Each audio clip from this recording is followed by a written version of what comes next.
Yo, what's going on YouTube? Cloverbells here, back with a Series 12 team fixing video. Holy cow, we haven't had one of these in a long time. That's because everybody's been doing Tier 3 and they've been submitting teams that they want to use for regionals and tournaments. So we can't actually make a video on those because then we're disclosing the spreads and they want to keep it a secret because, you know, they're competing in a tournament. But this was a team submitted by a viewer that is just trying to, you know, play the game on ladder, and you know there's nothing wrong with that. And now they have this idea of trying to use dual weather. Okay, so what that means is, you know, you have both the rain and the sun on the same team at the same time, and it was a very good archetype towards the end of series, I believe, 8. You know, it actually won Players Cup, so it's still a very strong archetype. And then if you look at certain regionals, you did see a couple of dual weather squads. Now, I believe there's 2 ways to do it, and this is one of those ways. Either you do Venusaur Torkoal with Zacian and Kyogre, or you do Venusaur for your dual weather team with Kyogre, right? So I believe those are the 2 ways to do it. This is one of those ways. So again, it was this was submitted by a viewer. All right, this is a tier 2 sub to the channel, TeamFixing, where you can submit a paste to me, and we try and fix it up and optimize it as best as we can, depending on what's prevalent in the meta right now. All right, so we have Zacian, we have Kyogre, Tornadus, Porygon, Torkoal, and Venusaur. Now, the viewer did say that they just didn't know how to do any of the spreads, so they just slapped on 252, 252, and wanted me to do it. So that's perfectly fine. So we're gonna pretend there's no EVs on here, but we're just gonna look at the 6 themselves. So I like Tornadus, Kyogre on this kind of squad, especially with the Venusaur, because unlike Charizard, the Venusaur doesn't really get any like damage bonus from the sun. It just gets a speed bonus. So, you know, Tornadus can do that for Venusaur as well. You know, Tailwind is essentially the same thing as setting the sun. So that's why this kind of team works. And you've seen Venusaur previously on like just Kyogre Zacian teams, right? Instead of a Rillaboom. That was a little bit more earlier in the format, but still pretty good now. And then we have the Torkoal to set the sun, right? So that's good too. Now, we'll talk about the sets in a second. Now, here's the thing with the Porygon. I understand that you want to set Trick Room for your, you know, Torkoal and stuff, but I don't think we need it on this kind of team. I think originally there was an Incineroar. I think that's correct. Okay, I think the Porygon 2 makes more sense when it's Kyogre and Groudon, right? Because then you can make both of them slower and bulky. Now, I'm not saying we can't do that here, but I think we should just take advantage of the fast mode with Kyogre, Tornadus, and Venusaur. And then, you know, if there's Trick Room against us, we have a Torkoal, and then we can use the Torkoal against them, right? So I think we'll play it like that. Now, in terms of, you know, movesets and spreads and whatnot, I think the Tornadus, so the Tornadus has Citrus Berry and the Ogre is best. I think on this kind of team, we want to put Protect on the Ogre just so that we can actually make the Tornadus more aggressive here. So here's my idea, and I've seen this before. Let's remove the Citrus Berry. Actually, I think the Citrus Berry should be on the Torkoal. All right, I know there's a Shuka Berry here, but I think we can put the Citrus Berry on the Torkoal and remove this Shuka Berry, and then I think we put Incin on here and then give Incineroar the Shuka Berry. And as far as what the Tornadus should be, I have an idea. Okay, Venusaur, that's a pretty standard set, except we'll make this that's probably just a paste error. We'll probably make this Chlorophyll. All right, and then we'll change all these spreads here and make Ogre with Protect. So let's go ahead and go back into Showdown and let's start adjusting the spreads. All right, so first of all, I see everything is level 100. Now, again, remember when you do stuff like this, you always want to make sure for VGC that your Mons are level 50 and not level 100. All right, when you do the EVs, it's not the same thing. Okay, and if you don't know why, comment in the video below why you have to make your Pokemon level 50 and not level 100, because it is important. I can talk about the answer, but you know it'll take me a few minutes, and I don't want to take time away from the video. I'll answer it with the video description. But so from here, again, I said we're going to remove the P2. I think Incineroar is just too good on this kind of team. You know, just being able to have Intimidate as an option and then Fake Out, I think it's very, very good, especially when you have things that want to set up. So here, the Zacian, I think because we have Torn, we don't need to necessarily be like super max speed. I think we could just go with my standardization spread, right? Now we just released a video where, you know, we have different kinds of Zacian spreads we want to use. So, you know, any of them kind of fits here, but I think we'll just go the one that I've been using, which is just to outspeed Regieleki when you're at +1. All right, so we're just gonna adjust the spreads here. All right, so we're optimizing our bulk and our speed tier, right? Remember, to outspeed Regieleki, you want to have 186 speed. So we've gone one above that. So this way, after +1 from an airstream, we can outspeed the Eleki, right? And this is the number, right? And remember, how do you do it? Multiply by 1.5. So if you just do some quick math here, 187 times 1.5, you get 280. You outspeed those Eleki speed creepers. So you definitely want to do that. And we get some nice extra bulk here on the Zacian that I always appreciate. I've never had a problem using this Zacian spread, so we're gonna keep it like that. Okay, the Ogre, I mean, Assault Vest is a good item, I think, but on this kind of team, I think we definitely want Protect. So we're gonna go Mystic Water here, and now we have to take out one of these coverage moves. Landers can give this team a little bit of an issue, right? Especially these guys and for Zacian. So for that reason, I think we get rid of Thunder and we just go with Protect here. Now, in terms of how we want to EV the Ogre, so it's kind of like the same concept as Zacian. We're just, because we have Tailwind, we're going to go with our Tailwind Ogre spread. We're just going to outspeed those Alekis, and then the rest just gets dumped into attack and bulk. All right, so Modest is correct. We're just going to go a little bit below it, something like this. You only need 139 for Aleki, but I want to outspeed those speed creepers and just go here, something like this. And then 3rd EV bump in the special attack stat. And then just a tiny bit of bulk like this. Okay. Actually, we'll just go ahead and max the attack. It doesn't really matter. So this kind of bulk, you know, even though it seems minuscule, it actually allows you to live the Zacian play rough, even when it's adamant. So I think that's important to try and invest this much, because without it, Zacian play rough has a 25% chance to KO your Ogre. All right, that's too favorable for them. All right, we want to eliminate that option. Now, the other way we can do this is drop the attack, all right, and now we have some bulk to play with, right, in terms of what we want to do. But I think it's okay to just go like a fast Ogre, and just, you know, click the funny button called Water Spout. The Tornadus, all right, so here's my idea with the Tornadus. First of all, we're removing the Citrus Berry, we're putting it on Torkoal, okay, and we'll adjust the spread in a second, and then you, Incineroar, you get the Shuka Berry. All right, now you might say, well, look, you have Incin, Torkoal, and Zacian. That's 3 ground weaknesses. Well, yes and no, because we do have a flying pivot. This is that we're gonna be able to play the Tornadus where we can bring it in from the back. I'll show you why that makes sense. But we also have the Shuka Berry, which, you know, allows you to take 1 ground attack and survive. So even though on paper it's 3 weaknesses, it's not really. It's more like 2. Okay, when you consider you have a flying type pivot and you have a Shuka Berry. All right, so that's why it makes a lot of sense. Now, in terms of our Tornadus, here's what I'm thinking. We go Life Orb here, all right? This is something that has been done before, and we go aggressive with the Tornadus, all right? And I think you have a couple of options here. I think Heat Wave makes a lot of sense, just so that you can Dynamax this, set the Sun for Venusaur, and then Venusaur can just like click Sleep Powder, and then you can go for Airstreams and make it even faster, just in case they want to go for Airstream.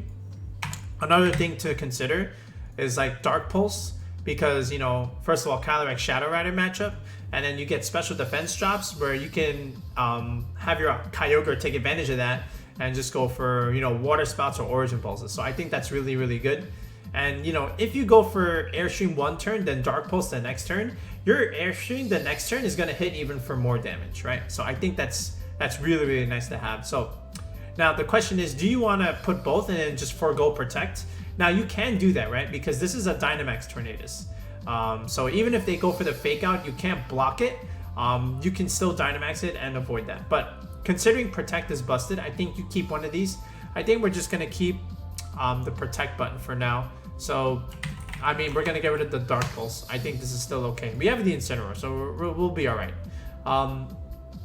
Now, in terms of how we're gonna optimize the EVs just a little bit, again, we're going to go for that HP value where we ended in 9, right? Because with the Life Orb, you lose 1/10 of your max HP per turn. So what we do is we go up to 159, because if we go to 160, you know, 160 divided by 10 is 16. So you're taking 16 points of damage every turn with Life Orb. We don't want to do that. Let's undercut the threshold and go to 159. So this way it's 15.9 after the division, which again rounds down to 15. So you're taking 1 less HP damage per turn. And 1 HP sometimes is all you need to survive. And then the rest just gets dumped into special attack. Alright, but again, I do like Dark Pulse, man. I mean, I think it's a really, really good tech. Especially considering, you know, you can lead these two and just click funny buttons. But again, I'll leave it up to the viewer. This is just something that, you know, if you want to test it, great. But I generally like Dark Pulse on something like this. Torkoal, so this, I don't think this is the right set. I do agree with Yawn and Protect and Body Press. I don't think Overheat is needed. On this kind of Torkoal, we're not really meant to do damage. We're just meant to like pivot in and out. So of course we want the berry recovery, and we just want to be bulky overall. I think Burning Jealousy is really good, is a really good support move. So we can Yawn or we can click Burning Jealousy. I think both are really, really nice. And then Body Press gives us something to click into like Incineroars, right?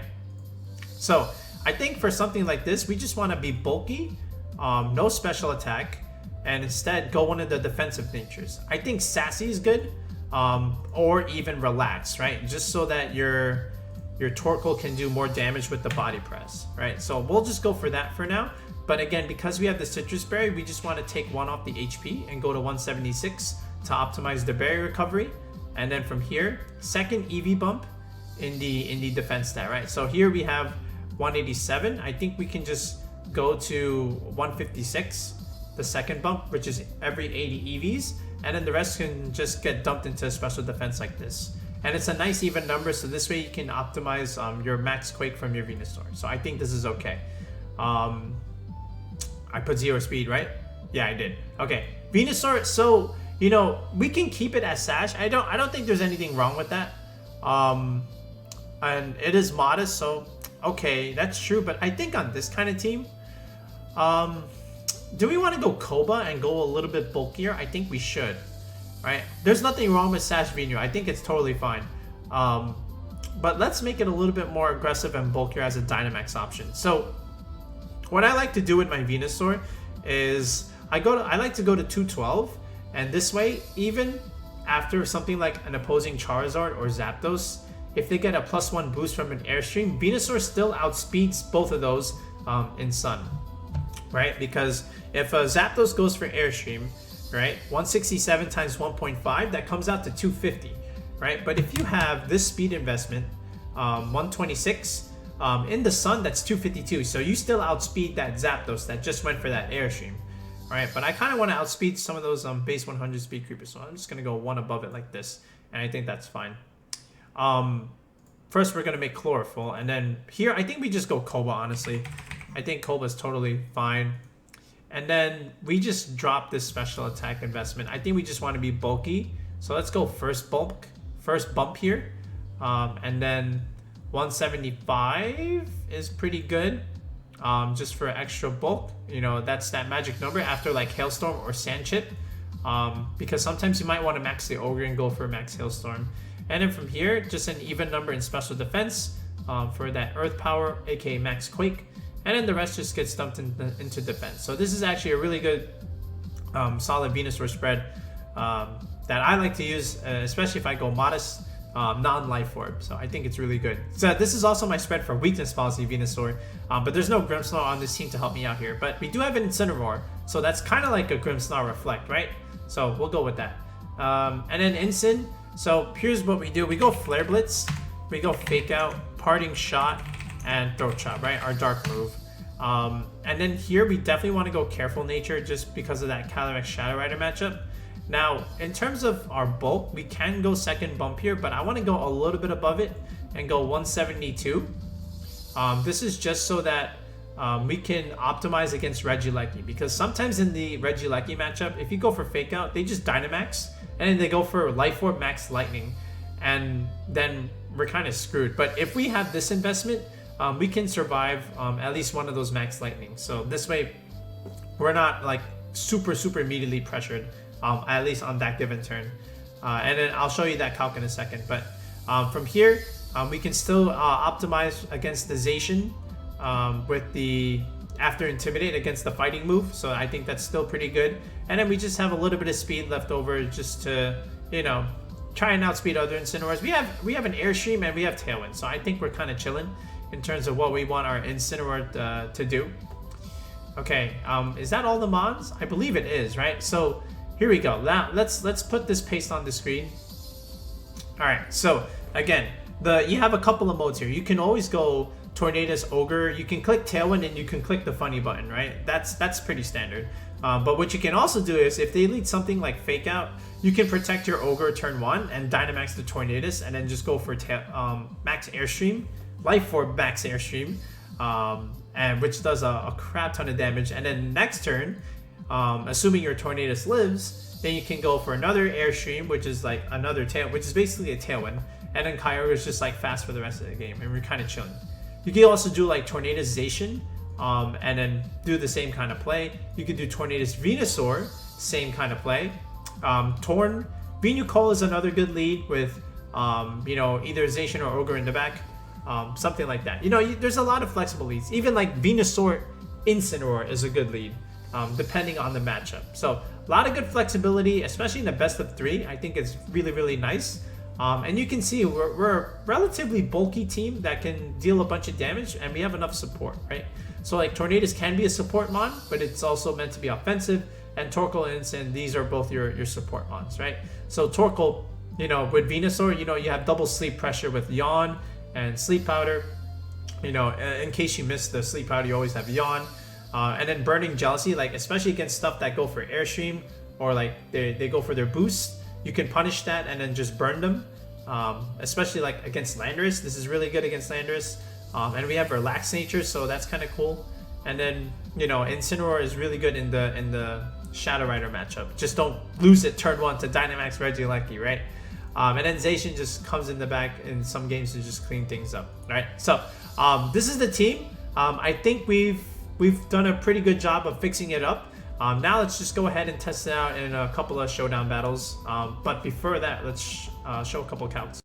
Okay, so this is Timid Life Orb Regieleki, right? And this is with Thunder, for example. So we do live this with 156. But notice, again, with 172, we have a little bit more of a better roll. And then the thing is, sometimes they're not timid, right? Sometimes they're modest.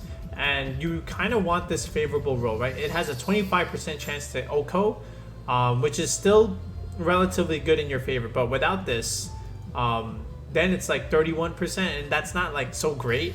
You know, you want to at least reduce that chance. So I think this is good enough, right? So 172 in the special defense department is good. And then you still optimize for the Zacian, right? So if the Zacian is starting to run close combat, which some are, but not too many yet. We'll see how the meta progresses, but let's just say standardization after Intimidate. Again, what the? Oh, that's Dynamax. So yeah, you do live the close combat. Now, again, they're not all running close combat. They're still running like Sacred Sword stuff. So then Sacred Sword is about 75% at max, but you know, they could be adamant, right? And then if they're adamant, again, this is still a good roll, because without the Intimidate, the Sacred Sword just KOs you. So you always want to like EV for this, or like at least Intimidate it, so this way you have like a decent amount of HP left. So that's the Incin stuff. So let's take a look at a couple other things. Okay, so now let me show you something with the Zapdos here. So like you see with the Flare stuff, or even like the Airstream, like the Airstream we may live with the Cobra Berry, we may not. That's still like not a great roll. And then the Flare just kind of like one-shots the Venu. So what we need is we need to outspeed it turn 1, go for the Quake, get +1, and then we can actually live the Flare. All right, and then also for sure live the Airstream.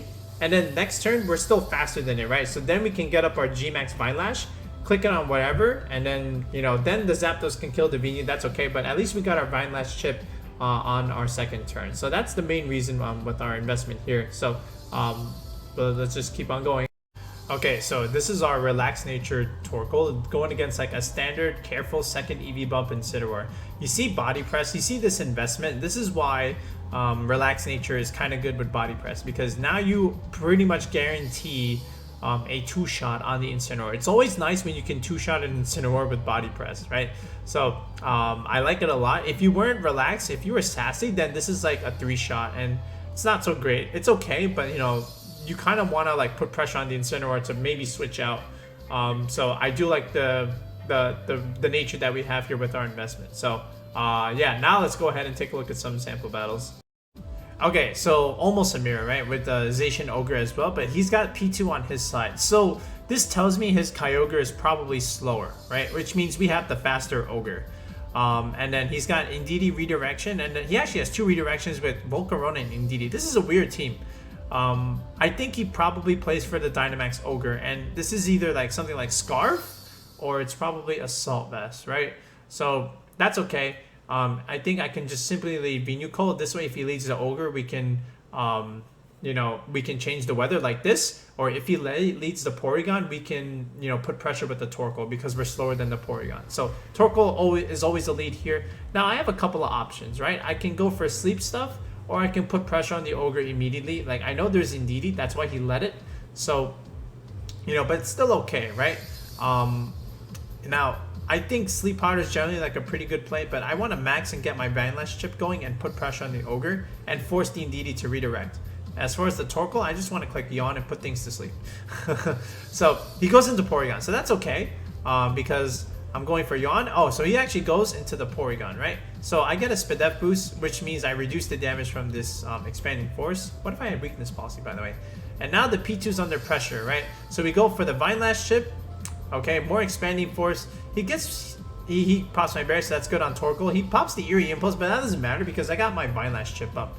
I did put pressure with the body press. I didn't think I would actually kill. I thought I would leave it alive with like 1 HP, but it's okay. Getting rid of the P2 is pretty good. I don't want to deal with that thing later on. So here comes the Ogre again. One more turn of max.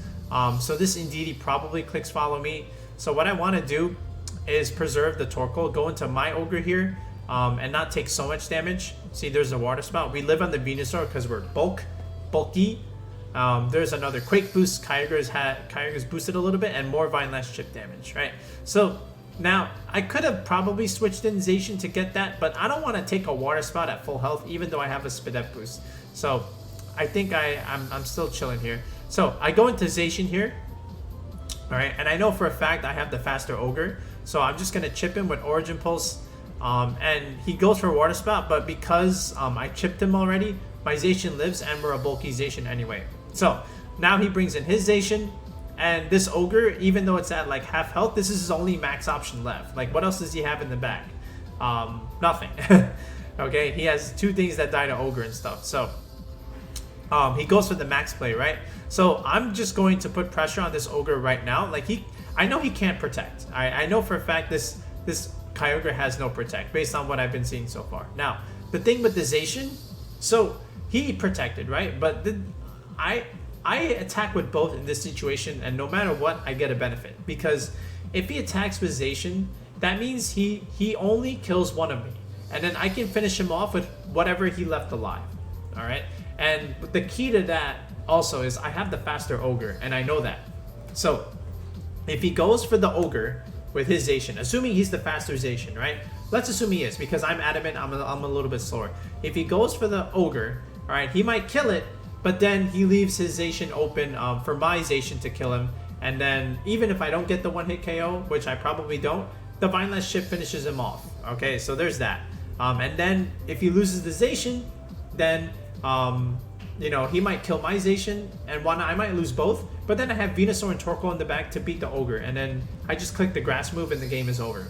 So if he goes for my Zacian instead of the Ogre, all right, then he leaves himself vulnerable to the Origin Pulse after that, and then I just kill his Zacian. And even if the Ogre kills my Zacian with like Max Lightning, once again, it's the Venusaur and Torkoal coming in and putting pressure on the Ogre with the grass move. So I'm fine no matter what, but he chooses to protect the Zacian instead of be aggressive. So I go for the Ogre here, you know, just because, and I kill the Ogre, and now that definitely guarantees me the game, because now there's nothing he can do. So he goes for my Zacian, but again, he just leaves himself vulnerable for the Kyogre Origin Pulse just like that. So that's how you have to think about those scenarios in that situation. So let's look at another one. All right, another weird team. This one is like Calyrex with Zacian. I don't know what the heck this is. He has a Ludicolo. That could do well against us a little bit. But we have the gamer play of Dynamax Tornadus. And there's the Alecki, the demon. I think he should bring this with Landorus just to put pressure on the Sun mode and stuff. But instead, he goes with Ludicolo and Zacian. So I already know what he's thinking. He probably thinks Fake Out. And I'll tell you why I didn't protect here just in a second. So he does go for the Fake Out. All right, cool. He goes for Play Rough, and we have a bulky Ogre. We live. All right, a little bit. You see that? That's why I did my investment. Okay. Now the correct play, you might ask, is to protect the Ogre. So the thing is, I didn't think he would leave his Zacian open like that. If I just click Tailwind and Origin Pulse, the game is over. I killed the Zacian. So I didn't think he would do that. I honestly thought he would just protect the Zacian or switch it out or something. But he didn't protect it. So I took some damage. But at least we lived. So now the Water Spout just doesn't do that much damage. So now here comes the Calyrex, right? So he could, you know, again, his Zacian is vulnerable now. He didn't, you know, he just protected. The Calyrex can also protect this turn just to try and again stall on my max. But again, I'm still going to be aggressive on the Calyrex. He protects his Zacian here. I actually he did not just protect, that's what I meant. He attacked last turn. So I wanted to get rid of this Calyrex because I anticipated his protect. Here's the Landorus. Okay, we have the Ice move on Ogre. This is why you have Ice Beam on your Ogre, okay? So, alright, he maxes the Landorus, that's fine. I have Venusaur in the back. So this is why I'm preparing for the end game. There's the Flare, and there's the Ice Beam, and we just one-shot the Landorus, and the game is over, right? This is why you have Ice Beam over Thunder, okay? And that's pretty much it. This guy just got 4-0'd almost by Dynamax Tornadus. So, yeah, again, you put on so much pressure when you're able to go for those Airstreams, and then you give your Kyogre a lot of speed control. So, it's a very flexible mod to have. And your opponent doesn't know that in game 1, right? If you're playing a 3-game set, he probably just clicks, you click Tailwind, and until you reveal the Dynamax Life Orb Airstream, you know, he assumes you're like a support Tornadus, okay? So, let's show the pace one more time. By the way, I forgot to reveal the GIFs, so here are the GIFs. So I think it's a pretty solid team for what we're trying to do. I think we fixed it up relatively nicely based on what we had originally. So again, we went from this, and now we have this. All right, so I think it's a cool team. I might even use this on ladder. If the viewer were to make this on cart, I think I would request that. And then I'll play a few ladder games with this. I think it would be a good video content. But what I also want to do is make the other variants of Dual Weather and have Kyogre Groudon with Venusaur on it and just roll with that. And then that version would have Porygon too. Okay, so I may do a team building video on that, but this is a pretty cool one. I think it's kind of nice. So let me know what you guys think of TeamFixing. Again, this is a tier 2 sub to the channel. So if you're not trying to play in any tournament, if you just want to have some fun on ladder with a good team and you want to optimize it, so definitely consider tier 2. All right, it's only $4.99, $5, right? You submit a paste to me. I do a video like this where I show how I optimize the EV spreads. I may switch out a mon or two, but I think it's it'll just make the squad overall better. So if you're interested in that, check out the video description and click the join button in the channel. But if you want to play in a tournament or if you want to play for a regional and you really want to have like those that strong team with like the best possible EVs that you can give it, definitely consider tier 3 as an option to the channel, where you and I, we sit down on a Discord call and we hash out all the EVs, we test them out a little bit, and you know, we go from there. All right, so let me know what you guys think of this team. We'll be back with another video, guys. Until next time, have a good one.